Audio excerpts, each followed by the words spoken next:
This is my new car. It's a 2014 Nissan Note, but it's not any old boring Note. Oh no, this is a top spec Tekna and it's got a factory sports kit on it. In this video, I'm gonna review it. I feel good, you look great, so catch me if I fall. Kicking off with the exterior design, and not gonna lie, I dislike how Nissan Notes look. They're just uninteresting and unappealing. However, like I said, this one, it comes with a kit on it, the dynamic styling pack to be precise, which here at the front adds a lip and a different lower bumper design. Also adds chrome around the front fog lights, because yes, this car does have front fog lights.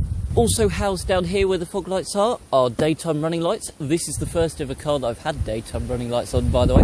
On the subject of lights, it's cool how the headlights on this car connect to the grille. They sort of wrap around it with sharp edges. The grille design itself is a sort of hexagonal design, looks great, and this chrome surround just adds that little bit of class. Under the bonnet, you're probably expecting a pathetic 900cc petrol engine, maybe 1200cc at best, but this is a dCi, which means it's got a 1.5 litre turbocharged diesel. This is actually one of Nissan's pure drive engines, which means that it's super efficient and has really low emissions. So low, in fact, that on this car's first few MOTs of its life had advisory items saying that the emissions were too low to record. As a result, the road tax on this car is just £20. Bear in mind, I've paid £275 a year for all three previous cars that I've owned, even the Ignis. Anyway, this engine drives the front wheels via a 5-speed manual gearbox, but that 5-speed is not to be sniffed at, and we'll come back to that during the driving segment. Anyway, this engine puts out a whole 90 brake horsepower. Hold on to your hats, ladies and gentlemen. But by being a diesel, it is rather torquey. It's got 200 newton meters, and it'll do 0 to 60 in 11.5 seconds, which is the same time pretty much as the iX35, even though that had a more powerful engine. Moving down the side profile, and where we've got a rear privacy glass, this being a Tekna spec with that dynamic styling pack means that it's got upgraded 17-inch wheels with special alloy designs, which I absolutely love. They're two-tone, the actual shapes of them are so crisp, so intricate, great. The only other thing that the dynamic styling pack changes in terms of the side profile of this car are different sills. Here at the rear is where that dynamic styling pack by far adds the most. You get a completely different bumper, it's chunkier, you've got sharper corner designs, and you've even got a fake carbon fibre diffuser. However, there is a slight problem with the bumper on this car, and that's that, well, it doesn't fit properly. Like, it's sticking out on both sides. Still, something that the kit adds that does fit properly is this rear spoiler. Looks really great, and you've got this cutaway here where the rear washer jet is, which looks 100 times better than it would do if it was just all one continuous width all the way along. Something that's generic across all Notes of this era is that the top brake light looks basically invisible behind the privacy glass. It looks really cool, really stealthy as well, particularly when the colour of the car is black like this one. On the subject of lights, sadly the tail lights on this car aren't symmetrical because you've got the fog light in here and then a reversing light on the other side. However, again, the tail lights on a standard Note, they look naff, but with this kit, they somehow look cool. Don't get me wrong, you have got little extra vents on the sides, but other than that, they're exactly the same tail lights that you get on any other Note. Let's have a little look in the boot, shall we? But, car's locked and I can't be asked to get the key out of my pocket. Well, do not fear, because just up here we have a little button. Press that and the car magically unlocks itself, because yes, we've got keyless entry. There's also a button on both front door handles. The boot capacity on this thing, well, it's 325 litres, which is average for this class of hatchback. However, if I grab a little handle down here, then I can actually slide the rear seats forwards to give myself 411 litres of capacity, which actually beats some small SUVs. Can of course also fold down the rear seats, which split in a 60-40 fashion. And of course, being a hatchback, you don't have to reach that far for the tabs. On this car, we've also got handy little tabs on the sides of the seats, which you can slot the seat belts into to stop them from getting snagged when you then fold the seats back up again. In case you're wondering what the capacity is with the rear seats folded down, it's 1,465 litres, which is somehow more than the iX35's capacity with the rear seats folded down. And then once the rear seats are folded down, well, they lie flat with the boot floor, and the boot floor also sits flush with the rear bumper, meaning that you've got a completely flat load bed. We've also got a big old scuff plate, actually a really big scuff plate here to protect your bumper as well. But coming back onto the boot floor, this is actually an adjustable boot floor. So I can pull it forwards, drop it down, and give myself even more boot space. Underneath the boot floor, there was an option to get a spare wheel, but this car is instead spec'd with some storage compartments. Half of it is a big old well, and then the other half has some little compartments specifically designed for a tyre repair bottle of juice.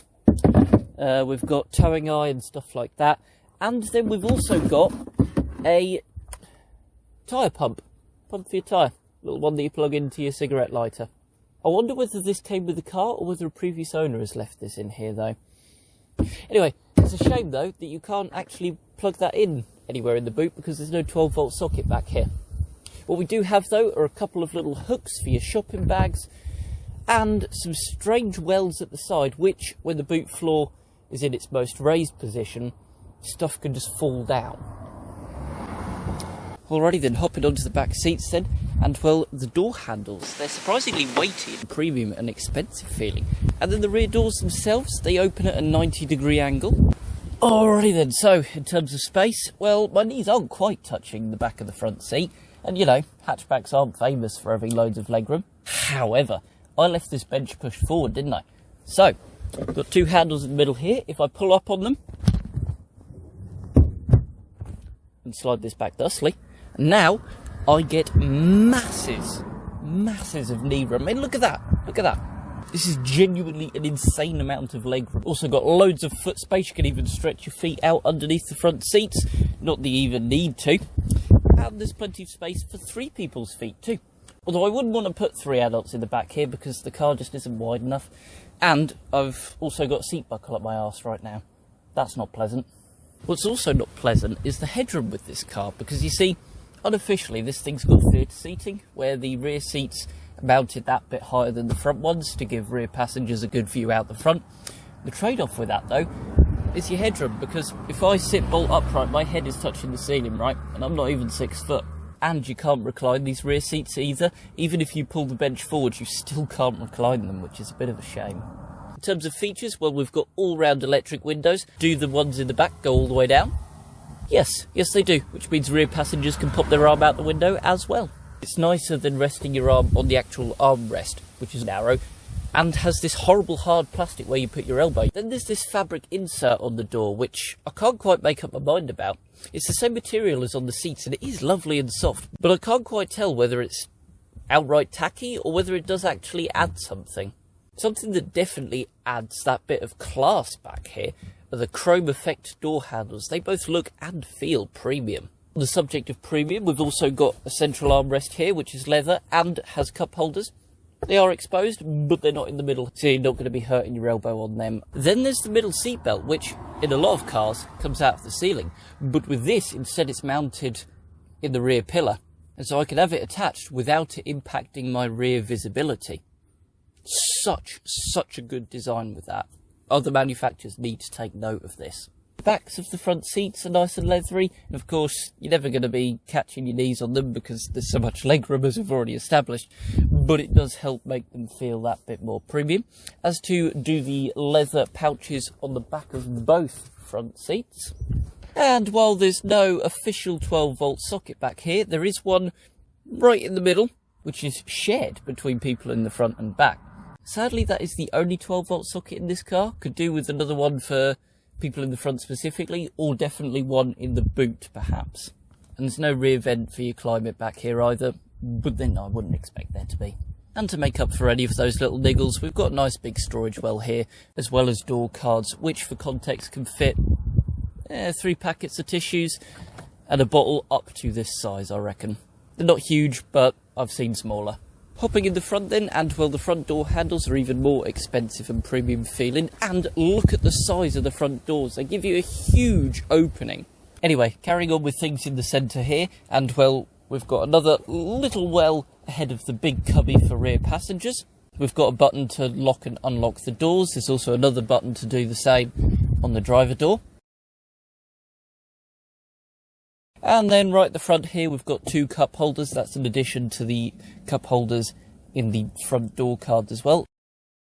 On the subject of storage, our glove box, it's not even remotely damped, but it is huge. And then we've got a second glove box above it, which is home to auxiliary and USB points. Staying on the subject of storage, we've got 3 further wells at the front here, none of which are actually usable because stuff is just going to fly straight out of them. In terms of climate controls, well, we've got automatic climate, we've got air conditioning, all the mod cons, all good.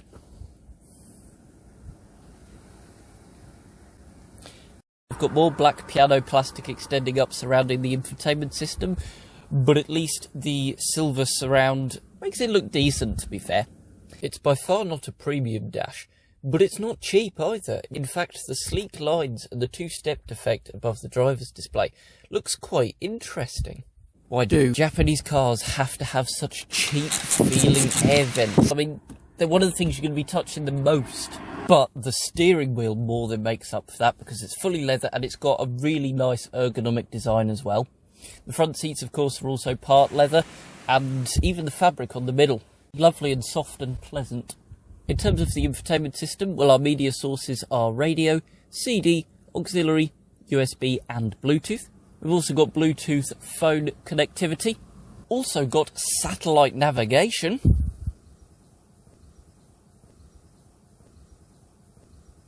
And just when you thought it couldn't get any better, this Nissan Note Tekna has 360 surround cameras.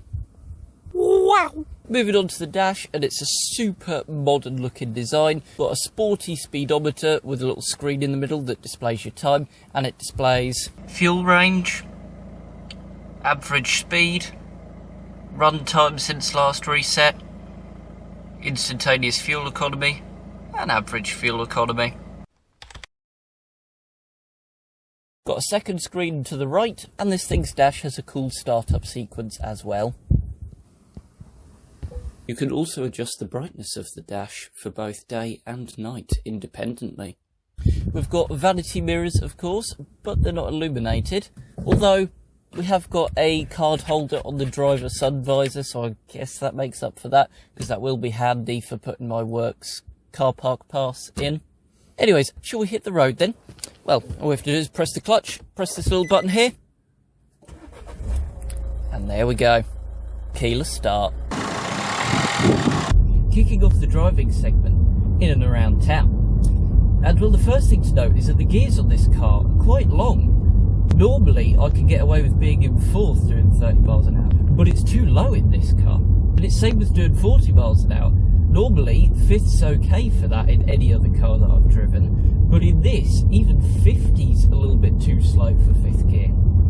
It's good because it makes this car quieter at speed. Speaking of, this is quite a nippy car. My only real complaint is that the brake pedal is a bit stiff, which I suspect is because it's got drums on the rear, and I'm already getting used to it, to be fair. Being relatively short and narrow, coupled with the light steering, makes this a manoeuvrable car in and around town. And that 360 camera system is super handy for bay parking or pulling up next to a curb. This thing hasn't got parking sensors, but then on a car of this size you don't really need them, especially with that camera system. The indicator stalks on this thing are so nicely damped, and the materials of them, they feel divine. We've got automatic lights and automatic wipers on this car. I've decided already that I hate automatic wipers, but that's nothing specific to this car. This car also has auto start-stop technology. Is going to kick in now? No, the engine hasn't been running long enough, but that does of course help increase fuel efficiency in and around town. Being a diesel, this thing's very efficient on the motorways especially. This Note is also a surprisingly quiet car too. There's barely any wind noise thanks to the sleek design. There's not much road noise either because it's got fairly small wheels, and the engine at 70 miles an hour sits bang on 2000 RPM. It's not screaming away at you or anything, which is very surprising for a 5-speed. For comparison, my Touran actually revved higher in 6th gear at the same speeds.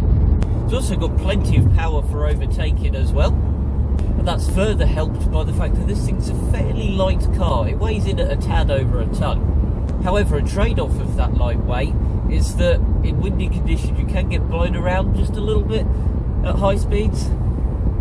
This car has cruise control, so you can set the speed and just soak up those motorway miles. The cruise control system on this Note is a little bit strange though, because it seems to, if you set it to speed, and it's not at that speed, it'll accelerate up to it, but then keep accelerating past it for a couple mile an hour, flash up that it's going too quick, and then stop accelerating. Why doesn't it just accelerate up to that point and stop once it reaches that point? You can further sit back and relax because this thing has lane keep assist and lane departure warning. However, if like me, you're not a huge fan of those bits of tech, well, no worries. By the press of a button, you can disable all of those systems.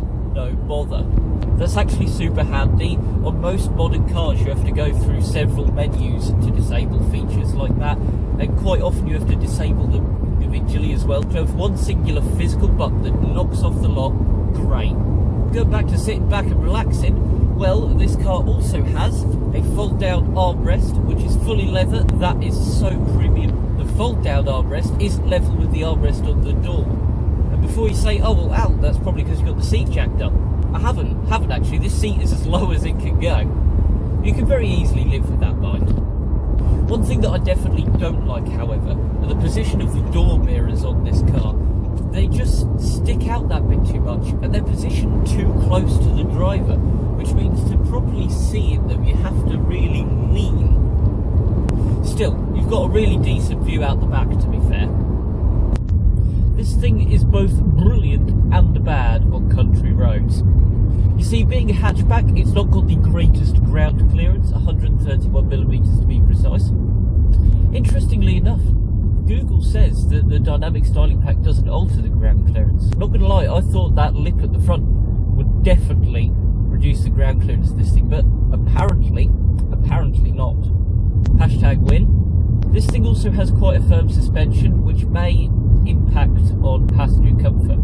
However, this thing feels so tight and composed on a twisty road. It corners so well, barely any lean. Steering as well is responsive without being heavy. Steering wheel is shaped perfectly for your hands as well. It's a very ergonomic design. And this car also has plenty of power. Oh, and it sounds sweet as well.